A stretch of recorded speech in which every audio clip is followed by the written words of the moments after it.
Coming up on this episode of One-on-One Sports, we take a long look at the upcoming World Series, check in on the developing Heisman Race, and give our reactions to Week 1 of the NBA season. All that and so much more. And it all starts right now.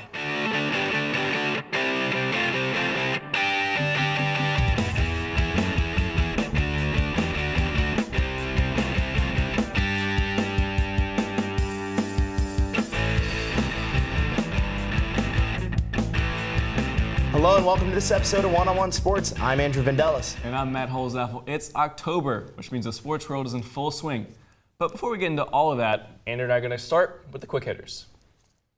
The NBA G League announced last week that they will be offering $125,000 contracts to select high school prospects. The G League has yet to announce the criteria for picking these prospects. So Andrew, what's the impact this will have on college basketball recruiting? I think this is amazing because it gives recruits an alternative to the classic one-and-done method. We see it happen all too much, and it's definitely going to impact college recruiting. Imagine if Zion Williamson, Lonzo Ball, had to do this and didn't have to be rushed into the game. They could go foster their skills and play in the G League and be more ready. You mean almost as if they're playing at college? Yeah.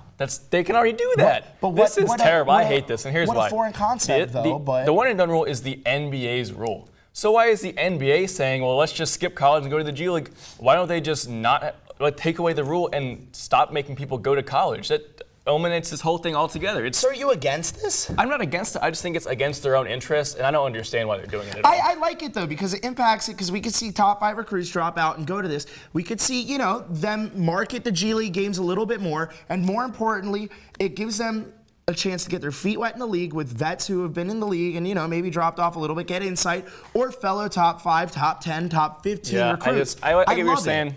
I don't like it. I love it. On Monday, the Dallas Cowboys traded a 2019 first-round pick to the Oakland Raiders for wide receiver Amari Cooper.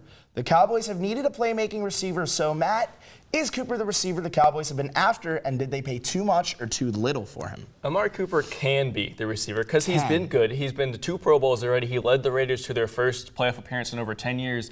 But yes, they gave up too much. They gave up a first-round pick. They could have signed Dez Bryant for nothing, and yet they traded for Amari Cooper. I agree that the Dallas Cowboys needed a receiver, and Amari Cooper's a great fit, but they gave up way too much for him. But listen, here, the Raiders now have 3 first-round picks next year, and they're blowing it all up. We know this. I think they're going to tank, and they're going to take Dallas's playoff hopes right with them. No, Amari Cooper is not going to make them a playoff team or help their chances to win the division. I don't think he meshes well with Dak's playing style as well. Dak has had his issues as well with an offensive line that wasn't as good as it nearly was. But Amari Cooper is not going to be the make or break person for this team. He is a great wide receiver. He's very solid, but he's not a number 1 wide receiver when you have a mobile quarterback and a star running back in the same lineup. Dak Prescott has some problems that he needs to work out. He's clearly not the same quarterback we saw last year. My thing is this. John Gruden said that Oakland isn't tanking. Of course they're tanking. That's garbage. That's such BS. They traded 2 of their best players, stockpiled 3 first-round draft picks. Either way, they're tanking. Score 1 for Gruden for getting a first-round draft pick and now, giving him a chance in that 10-year contract. Exactly. The New York Giants continue to make headlines this week when co-owner John Mara made a statement saying that star wide receiver Odell Beckham Jr. should be making headlines due to his play on the field rather than his comments off the field. And should the front office be making public shots like this? I am sick about talking about the Giants. I am sick of people ragging on Odell, and this makes me sick. To cue Stephen A. Smith. Who looks good coming out of this? Nobody. Leave Odell alone, people. Leave him alone. I don't get the repeated digs against OBJ. He's the glue that keeps your offense competitive outside of Saquon Barkley. 8 catches, 143 yards in a loss to Atlanta on Monday, and he was Eli's 1 touchdown pass. You gave him $95 million for 5 years because you knew he was like this. You knew that. You still gave him money. He said he wanted teammates to have more heart. They lack heart. He said he wanted Eli to throw over the top more. The offense needs more variety. He says he feels he has to work way too hard because he does, because they have no help. Show me the lie. Show me the lie of what he said. He's telling the truth. This is embarrassing. It infuriates me. They need to stop pointing fingers when you're 1-6 and throw your star under the bus. Like you said, they knew what they were getting into. They wouldn't have signed him for $95 million. They need to work and get some offensive linemen, some defensive players who give a crap about the game, and stop pointing fingers. Odell is mad, and we've seen it on the sidelines. Of course he's mad. He wants to win, and they're Yeah. not winning. It's frustrating. It's tough to watch, He too. shouldn't be treated like this. Absolutely not. LeBron James made his home debut for the Lakers over the weekend, but it was another Lakers player that made headlines. Lakers guard Rajon Rondo instigated a brawl by spitting into the face of Rockets guard Chris Paul. Matt, what is happening here? What are the repercussions? What's happening? What's happening is we're seeing a making of a great rivalry in the Western Conference. I love this. Obviously, I'm not for the throwing punches and spitting on players. That's got to go. No. But these are two teams that are competing to be the runner-up to the Western Conference behind Golden State. And who cares if I have a great rivalry? I like it. Maybe stop throwing punches, though. Rondo said that Chris Paul isn't a good guy, and repercussions have come out.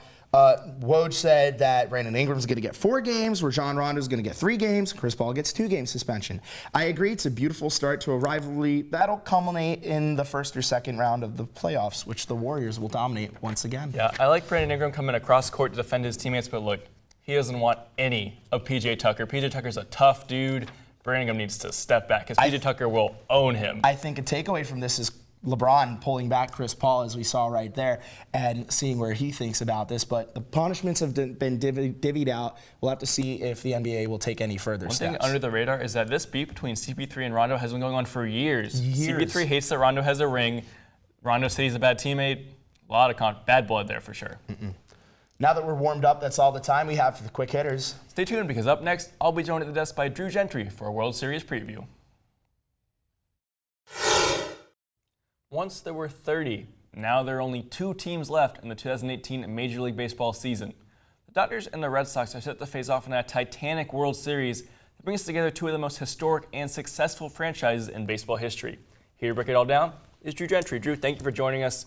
Let's talk about the Dodgers first. So they have been here before, most recently last year when they lost to the Astros.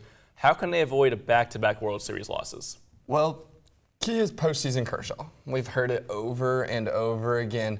And this year, he's mostly shut the critics up. He had that one bad game, but he's had 2 solid games, like outstanding 7 innings, 1 earned run. You can't top that. If he can do that and they go 2 games with him and then possibly a relief game, which wouldn't surprise me. We've seen pitchers do it, throw 2 games and then come in relief in their game 7. Too, this past exactly. series. It's not going to surprise me. And the key is their pitching staff. Yes, they're young. Buehler, though, absolutely amazing. Their pitching staff is their key. If you can shut down JD, Bookie, and everyone else in that lineup and at least maintain it, your offense is going to take care of your problems. Because when you're defensively dominated like they have been, they're not giving up big run games. The Red Sox, on the other hand, they've been struggling to hold teams back. They just have a powerful offense, even with their dominant pitching staff. It's just really questionable for me. So the key for the Dodgers in this situation is mixing pitches in locations, keeping hitters off balance because they have 2 MVP candidates in the same lineup. You can't throw them meatballs. You can't. Kershaw is a breaking ball pitcher, off-speed pitcher. His curveball is probably one of the best to ever be thrown. In all honesty, if you think about it, when you talk about a pitcher in the MLB, you're going to talk about Kershaw's curveball and Sale's slider. They're 2 pitches that are absolutely unhittable, and we're going to see it in Game 1, which is going to be one of the best matchups we're going to see in a World Series. And the fact that it's been 30 years now for the Dodgers, it's got to be a little something in the back of their mind. They don't want to lose 2 in a row either. They're ready. Can you imagine if Clayton Kershaw was as good in the postseason as he is in the regular season? It wouldn't be fair. It'd be ridiculous. All right, let's move forward. We need an X factor from both teams. So who you got for the Red Sox as your X factor? JD Martinez. Clear as can be. He's my MVP. 43 home runs, 130 RBIs, and a .330 batting average. What an acquisition. What an acquisition who you got from the defending world champions. He knows this situation. He can clear the lineup. He's great in every position. He's defensively sound. He can do whatever they want him to do, and he's a threat on the base path. What else can you ask from a player? JD Martinez, if he is hot during this series, is the key to it, in all honesty. And Mookie Betts, everybody else in that lineup, if even Sale only allows 2-3 runs, they have 10 in their lineup. It seems almost unfair that Mookie and then JD are in the same lineup on the same night. So let's go to the Dodgers. Who is the Dodgers X factor? Max Muncy. I like that. Max Muncy has been a pivotal player in this organization this year. And I remember last week David even talked about him. And I saw him hit his first ever home run against a left-handed pitcher this season ever. He had never hit one in his professional career, and it was in Dodger Stadium, and he only hit 255 against left-handed pitchers this season, 266 against right. And the thing about this Red Sox rotation is lefty dominant. They throw hard. He doesn't have to swing hard. He just has to put the ball in play, and he can clear the bases for the Dodgers, doubles, singles, home runs in key situations. That's what he's done all year. He doesn't have the highest RBIs, but he gets the job done. And the fact that he has been a whirlwind player this year, going from not even being on a roster to being in the World Series, says something about his work ethic as a player. And I think they don't, like I've been saying, they don't want to lose 2 in a row. So it sounds like these are your teams who made some great acquisitions off-season through the season, and that's why they're here, right? All right, quickly, who's winning the World Series and why? Dodgers. All right, I know that that's not going to be a cut. That's not going to be a popular opinion. Everybody thinks the AL has this guaranteed. But again, 30 years. They're mad. They lost this year. They're not trying to be the Buffalo Bills. Yep. They're not trying to go back to back, even though Buffalo went 4 in a row. Dodgers this year, big upset if they beat the Red Sox. They're the favorite. We'd have to wait and see. It's going to be a great World Series. I'm excited to watch it. That's all the time we have for this World Series preview. Up next, Andrew will head to the gridiron for the latest on the Heisman Race.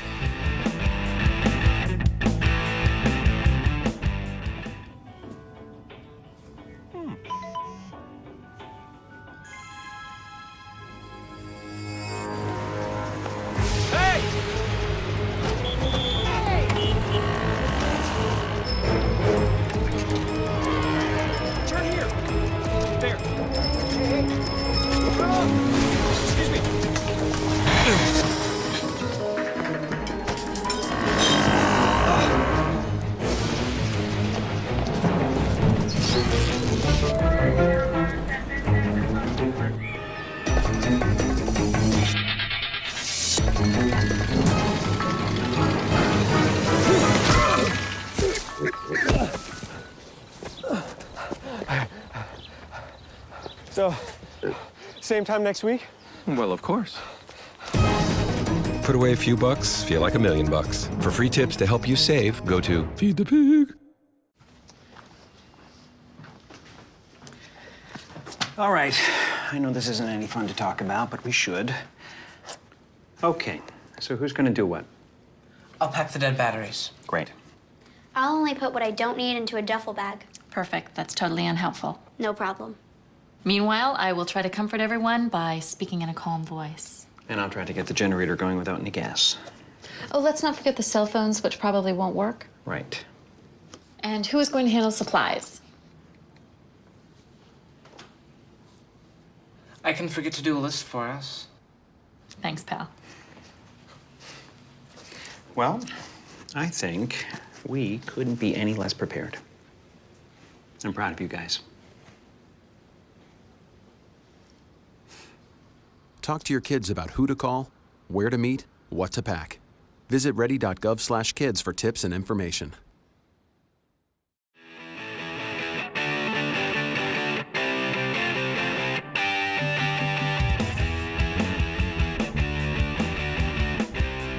In 2018, Heisman candidates are few and far between, and with another strong performance, Tua Tagovailoa seems to be the favorite to bring it home.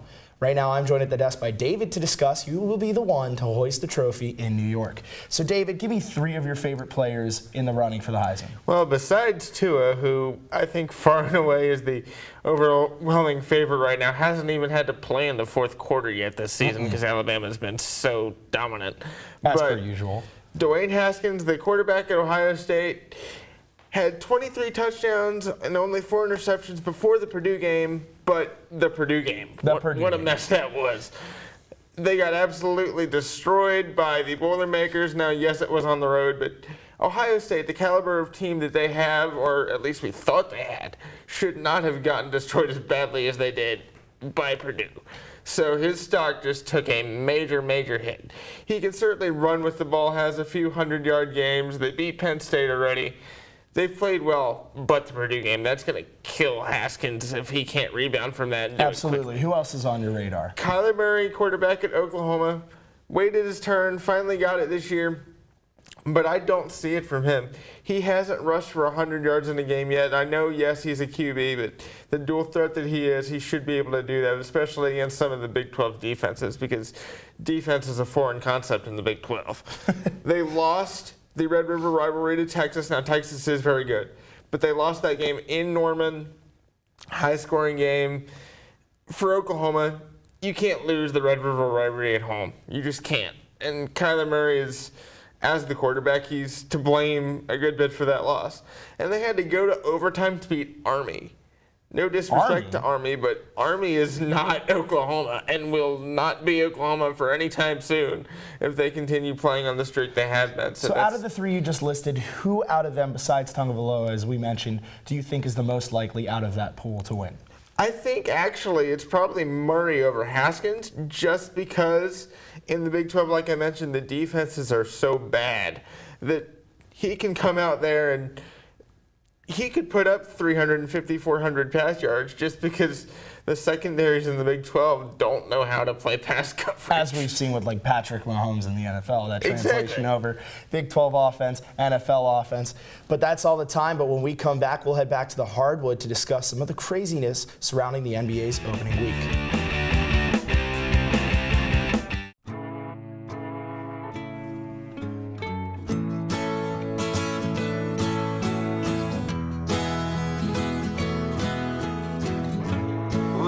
Son, tell him that I've begun to dream of things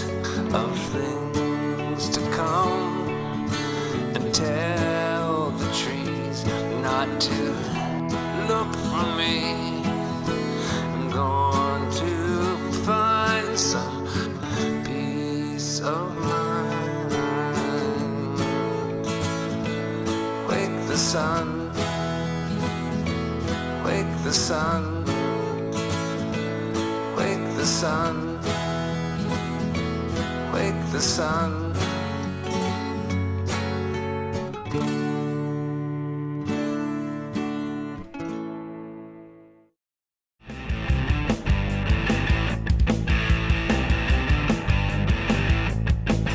The NBA season is here, and I'm joined by Brad Clear and Evan Amistine to round up the best stories from the first week. So guys, we had a couple starters, including Gordon Hayward and Kawhi Leonard, arrested during the first week of the season.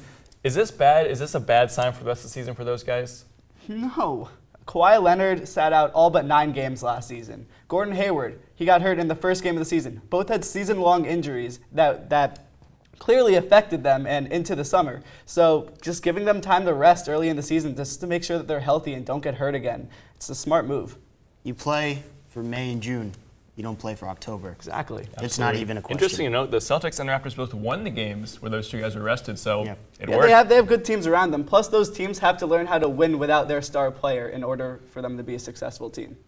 Let's move on to LeBron and the LA and the Lakers. They still are yet to win a game after last night's loss to the Spurs. Is he going to have to carry this team this year? I think it's to be determined. We have to wait until December 15th, at which point Lance Stevenson, Kentavious Caldwell-Pope, all of those contracts that were signed in the offseason become tradable. If it gets to a point where they are looking from the outside in to the playoff picture at that point in time, maybe they can make some moves to juggle the roster. However, carry is a bit strong. Will he have to be the focal point and play at a high level? Yes. But they played 3 teams who are going to make the playoffs in these 3 games, and they were very close to winning each of the 3 games. So I wouldn't say LeBron carrying them to that position. He didn't. What do you mean? He put up incredible stats in these first 3 games, and the Lakers just don't have the talent around him. You don't score 142 points if one person's carrying your team.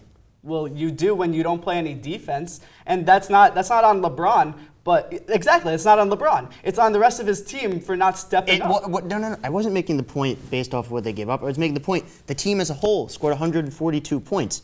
The game before, they scored over 100 points each of the 3 games. Do you want to know why they scored that many points versus the Lakers, these teams? It's because... Well, we're not debating defense. I thought we were debating the talent. Yeah, I'm getting there. It's because the Lakers just don't have the talent. They have one player that they signed besides LeBron James, with player efficiency rating over the league average of 15. That's Rajon Rondo. Does Brandon Ingram not exist? Not one player returning to the Lakers from last season has a player efficiency rating But we're over also the league factoring average. but by doing that, that's So, a very... Okay. It sounds Go like ahead, go LeBron ahead. is going to have to do most of the work, as he has done his whole career. Last year, the average age of the Lakers 24, so they're still a young team minus LeBron.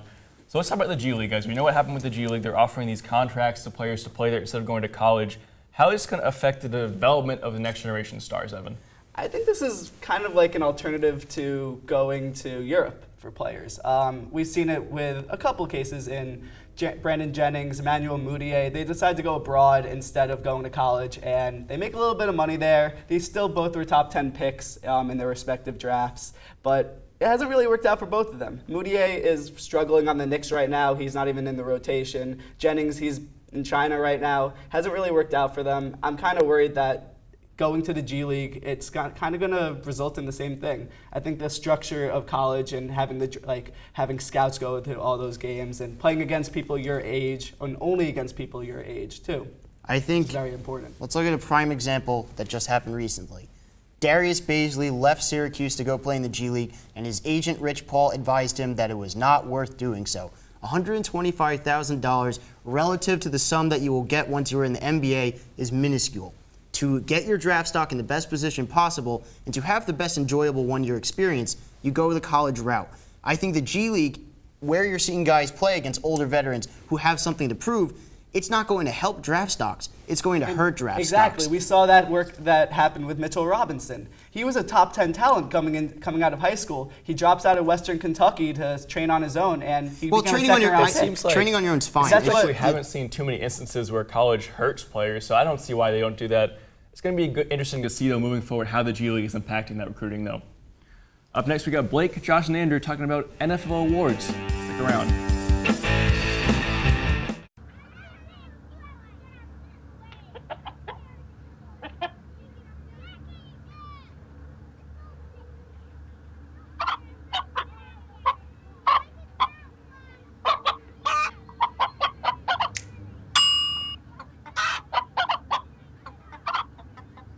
Separate raw meats from other foods by using different cutting boards. 3,000 Americans will die from food poisoning this year. Keep your family safer. Check your steps at foodsafety.gov.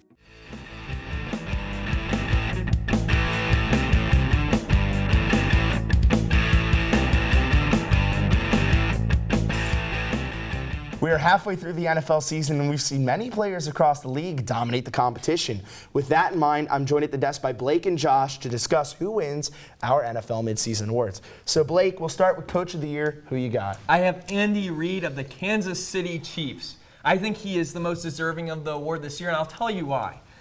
Going into the season, we did not expect the Chiefs. They were kind of an up-and-down team. We didn't know how Pat Mahomes was going to play. This team has exceeded expectation, done the best they could with what they had. And I think that's exactly what the Coach of the Year represents. I just think their statistics, what they've done, their one loss to New England doesn't really say much. Yeah, Josh, but again, here's the thing. What they've done on one side of the ball, they have a great offense, a perfect offense. Mahomes has been exceeding expectations, but I got to go with the Rams. They're the most complete team. Sean McVay is just leading a dynasty there almost. But we knew what they were. And he's only 30. And he's only 32. We knew what they were getting going into the season. We didn't know that they'd rock out to 7-0. All of the teams all the players that they've gotten in the offseason, this was definitely going to happen. Go undefeated. And here's did we? The big test with the Rams was the Vikings, who are still a very good team. They destroyed them. Sean McVay was running circles around them. Meanwhile, the Chiefs have they allowed so many points, and their defense. The Chiefs have only lost one game. More Andy Reid versus Sean McVay. Both are fantastic. Yeah, One's a veteran. Andy Reid's a great offensively-minded coach, but the reason why he hasn't won a Super Bowl, the reason why he hasn't won playoffs in a while, he chokes on defense, and that's going to bite them later in the season. So, Josh, who is your defensive player of the year? Moving on. I mean, there's one answer. J.J. Watt has brought the Texans back to relevancy. I know what you're going to say, but 7 sacks already on the year. The Texans have won 4 games straight. I mean, he is just their leader. I think there's just so much more to that defense than just J.J. Watt. For me, I have Khalil Mack. Khalil Mack for the Chicago Bears this year. He's come in from Oakland. We didn't really know what to expect. Not much under his belt going in from the preseason. And this man just dominates. It's a question at the beginning of the season whether he would be MVP of the NFL this year. Or whether or not he could fit into the Bears defense. Exactly. Nevertheless. It's crazy what he's been able to do this year. He even has a touchdown. Just the statistics and the things that he's done. I don't think the statistics even speak for what he's been able to do. He gets to the quarterback consistently. I know J.J. Watt does the same thing. Both the players we're talking about are phenomenal, but I just think Khalil Mack so far has shown that to me. Well, Blake, what about Rookie of the Year for you? Yeah, so mine is a little surprising, not as much people have been talking about. I have Darius Leonard of the Indianapolis Colts. He's leading the league in tackles this year. I just think that kind of production just really stands out to me. I think a lot of people will be saying Saquon. Saquon this year, I don't think he's been performing. I think he could perform a lot better, and I think that has to do a lot with their offensive line. It's not all his fault. Their offensive line clearly has a lot of holes. They're trash. Their pass blocking is awful. His pass blocking is awful. So what I'm saying is, I think Darius Leonard deserved this award more than a Saquon Barkley. I agree with that, but I was going to say Barkley, but after thinking about it a bit more, Calvin Ridley has been one of the best players I've seen come out of the draft.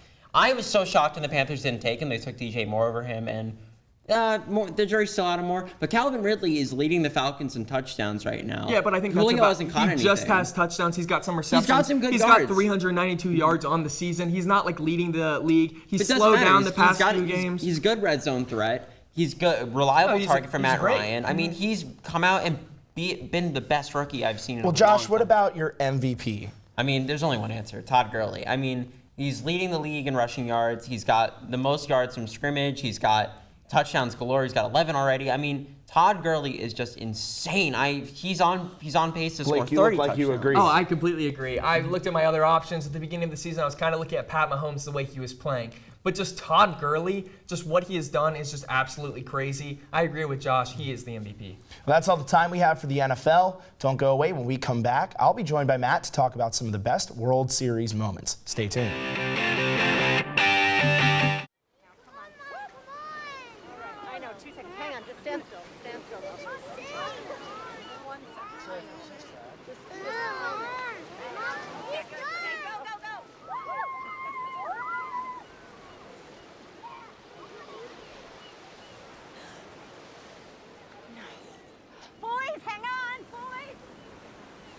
You don't have to be perfect to be a perfect parent. There are thousands of children in foster care who will take you just as you are.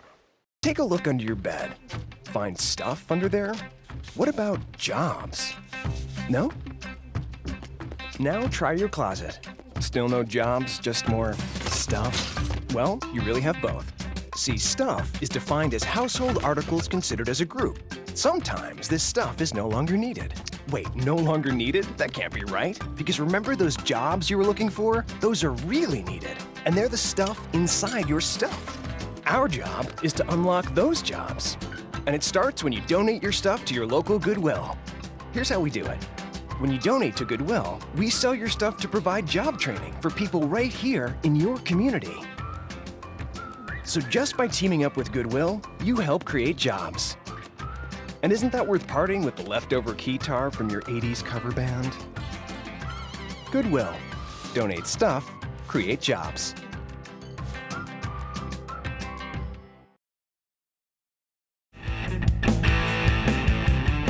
2018 World Series between the Boston Red Sox and the Los Angeles Dodgers will be the 114th edition of the event.